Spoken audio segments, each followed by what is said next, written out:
U.S. Vice President Kamala Harris formally accepted the Democratic nomination for president on Thursday, the final and most anticipated night of the four-day Chicago convention. I accept your nomination to be president of the United States of America. Since Harris emerged as the Democratic candidate after President Joe Biden dropped out, her campaign has broken fundraising records, packed arenas with supporters, and turned opinion polls in some battleground states in Democrats' favor. Nationwide, Harris leads her Republican opponent Donald Trump 46.6% to 43.8%, according to a compilation of polls by 538.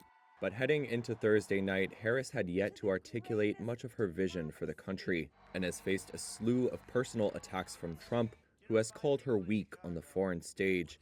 Before a packed House, Harris made some of her strongest foreign policy statements to date, vowing not to cozy up to tyrants and dictators, who she said were, quote, rooting for Trump.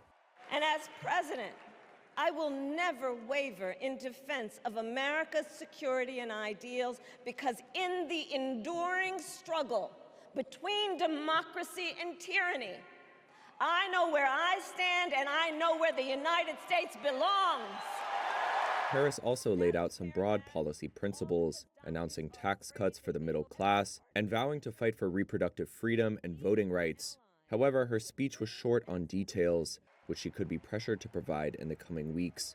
Harris also called to end the Gaza war, while pledging continued support for Israel. Now is the time to get a hostage deal and a ceasefire deal done.